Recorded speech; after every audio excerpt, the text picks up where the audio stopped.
Hey guys, good morning. সকলকে জানাচ্ছি শুভ সকাল। আর এখন বাজে 9:15। আর আজকে তো আমি বলেছিলাম যে আজকে হচ্ছে 3rd অক্টোবর। আজকে একটা বিশেষ দিন আমার জীবনে। তো চলুন সেটা বিশেষ দিনটা কি সেটা সবটাই আপনাদের সাথে শেয়ার করব। ভিডিওটা স্কিপ না করে দেখতে থাকুন আর পুরো ভিডিওটা কিন্তু একদম দেখবেন। আমি যাব এখন, স্নান হয়ে গেছে সকালবেলায়, যাব হচ্ছে মায়ের কাছে। কেন যাচ্ছি, কিসের জন্য যাচ্ছি সেটা সবটাই আপনারা সকলেই জানতে পারবেন আশা করছি। ভিডিওটা দেখতে থাকবেন আর আপনারা সকলে আমাকে খুব খুব খুব খুব খুব খুব করে আশীর্বাদ দেবেন আর আমার জন্য প্রার্থনা করবেন। তো চলুন, এখন আমি একটু জামা পরা হয়ে গেছে আমার, চুল রেডি হয়নি। দেন তারপর আপনাদের সাথে আবার আসছি। টাটা। তো বন্ধুরা, আপনারা হয়তো সকলেই ভাবছেন যে সকাল সকাল আমি স্নান করে নিচ্ছি, রেডি হচ্ছি কেন। এখানে আমার গয়নাগাটির বক্স রাখা আছে, লিপস্টিক, লাইনার সমস্ত রাখা আছে। আমি হাতে শাখা পলাও করে নিয়েছি, সুন্দর করে নেল পালিশ করেছি। হাতটা আমার কেমন লাগছে অবশ্যই কিন্তু কমেন্ট করে জানাবেন যে কেমন লাগছে। এদিকে এক জায়গায় সমস্ত কিছুই জোগাড় করে নিয়েছি। বলছি কোথায় যাবো আপনাদের, দাঁড়ান একটুখানি ভিডিওটা না টেনে দেখতে থাকুন, অবশ্যই কিন্তু আপনাদেরকে জানাবো। আর আমি তো সাজতে ভালোবাসি ভীষণ, আগেই বলেছি, আবারও বলছি, আমার কিন্তু সাজতে সত্যি ভীষণ ভালোবাসে। সবার মনে না একটা ইচ্ছা থাকে, দেখবেন যে আমার মেয়ে যেন মেয়ে হয়, তেমন আমারও একটা সত্যি কিন্তু আমার মনের একটা ইচ্ছা যেন আমার মেয়ে হয়। তাহলে আমি আমার মেয়েকে আমার জিনিসগুলো দিয়ে সুন্দর করে সাজিয়ে দেবো। ভীষণ ইচ্ছার ছোটোদের এত সুন্দর সুন্দর কিউট জামা পাওয়া যায়, ছেলেদের থেকে বেশি ভালো মেয়েদের জামাগুলো পরবার পুজো প্যান্ডেলে নিয়ে ঘুরবো, এটা আমার ভীষণ শখ। আমি জানি না কেন। তো যেটা প্রথম সন্তান যেটা হবে, যাই বা হোক, সেটা সুস্থভাবে হোক, ভালোভাবে হোক, এটাই আমি চাই। আপাতত মনের যেটা ইচ্ছা, আমি কিন্তু সেই ইচ্ছাটা আমি কিন্তু আপনাদের সাথে বললাম। আর এদিকে আলতা পরে নিচ্ছি। আলতা পরতেও তো সকলেই আমরা ভালোবাসি। ছোটোবেলায় তো আমরা মায়ের কাছেও চলে যেতাম, সবাই যেতাম। যখনই দেখতাম মা আলতা পরতে বসছে তখনই কিন্তু চলে যেতাম। পায়ের তোড়া পরতে কিন্তু আমরা সবাই প্রায় ভালোবাসি, আমি তো ভীষণ ভালোবাসি পরতে। কিন্তু এদিকে দেখুন আলতা পরে নিয়েছে, রেডি হয়ে নিয়েছি, বেরিয়ে পড়েছি, যাবো হচ্ছে মায়ের কাছে। আর এদিকে দেখুন ঠাকুরের পুজোর সামনে চলে আসছে, প্যান্ডেল তো হয়ে গেছিলো।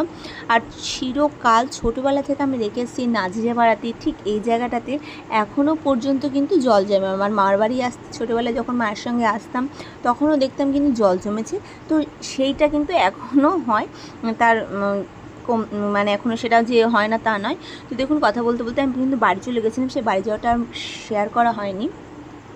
তো তারপরে আমার কিছু পরীক্ষা নিরীক্ষা ছিল, ডাক্তারবাবু 9 মাসে দিয়েছিলেন সেই পরীক্ষা নিরীক্ষাগুলো করার জন্য। আবার বাড়ি থেকে বেরিয়ে চলে আসলাম হচ্ছে আমার জিজুর ল্যাবে। সেখানে আমার পরীক্ষা নিরীক্ষা আছে, সেখান থেকেও আবার চলে এসে বাড়িতে কিন্তু কিসের হাতে আয়োজন সেটা সবটাই বলছি।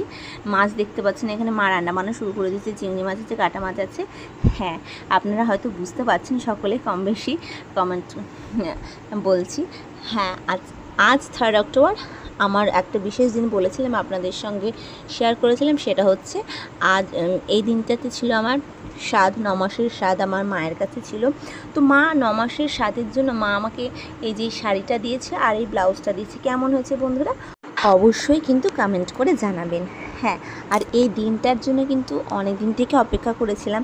এখন সত্যি আর মনে হচ্ছে না কবে দেখব আর অপেক্ষা করতে পারছি না।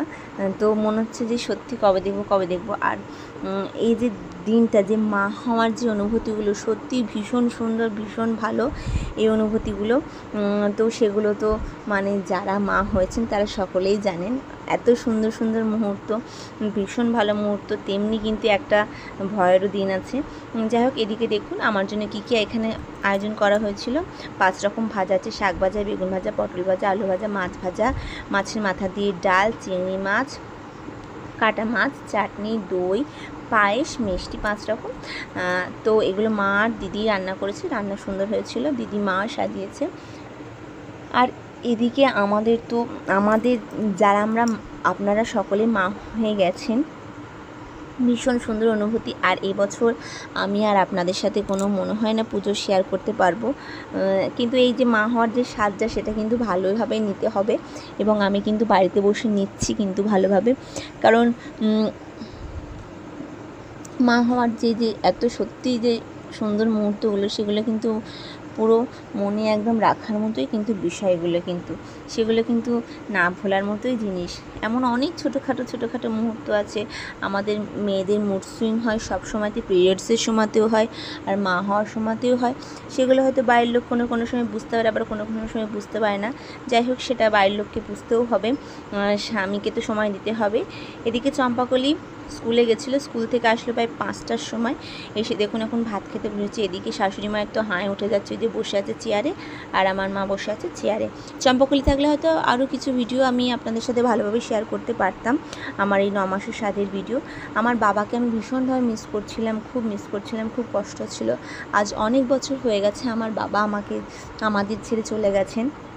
তো সত্যি বাবা যে জায়গাটা, শূন্যতাটা কেউ কিন্তু কোনোদিনও পূরণ করতে পারে না। যাই হোক, আমি এখানে কিন্তু সেই দিন রাত্রিবেলাটাতে থেকে গেছিলাম।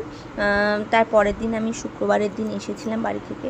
আর এদিকে চম্পাকলিও স্কুল থেকে চলে আসলো, চলে এসে আবার ছিল রাত্রিবেলায় খাওয়া দাওয়া করে কিন্তু বাড়ি চলে যাচ্ছে, কারণ পরের দিন আবার ওর পড়াশোনা ছিল, স্কুল ছিল, এগুলো কামাই করলে তো হবে না। এখন পরীক্ষা, স্কুল খুলেই পরীক্ষা, তো সেই জন্য ওকে আর আটকালাম না, ও চলে গেল। আমিও পরের দিন থেকে চলে এসেছিলাম। তো আজকের ভিডিওটা এখানে থাকলে ভালো লাগলে অবশ্যই একটা লাইক করে দেবেন, কেমন লাগলো